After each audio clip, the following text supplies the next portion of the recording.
Hey, what's up, my ninjas?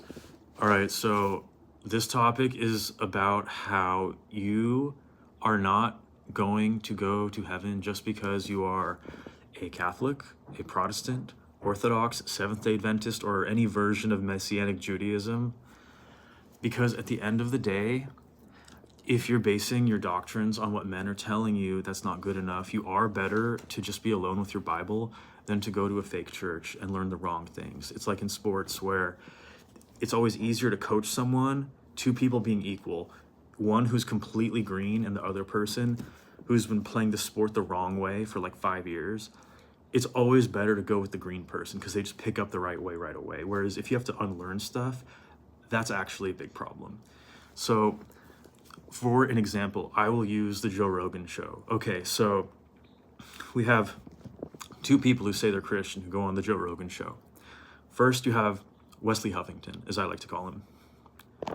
Wesley Huffington is on the Joe Rogan Experience for 3 hours and 15 minutes. This is the biggest podcast in history. And he does not mention the gospel one time.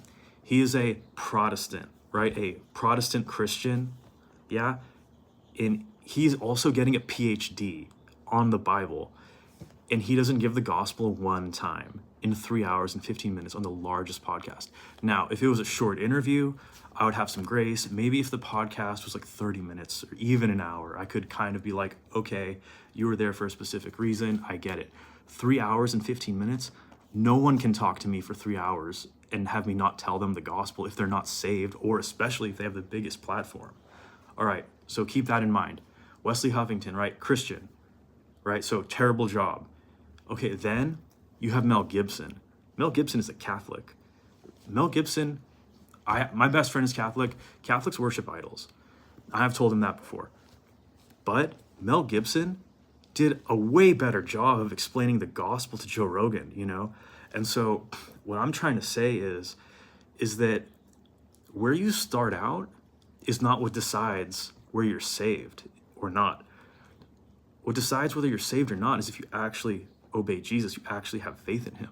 So don't think because you're a Christian or a Protestant, like don't say because you have Abraham as your father that you're saved, because those who are seed of Abraham, not descendants, obey and hear the words of Jesus, and they obey God's law. All right? But we are saved by faith, but as you live, you should live for the Lord. And if you don't do that, you should really question whether you're hearing the right things and believing the right things. All right. God bless. Godspeed. Have a good one.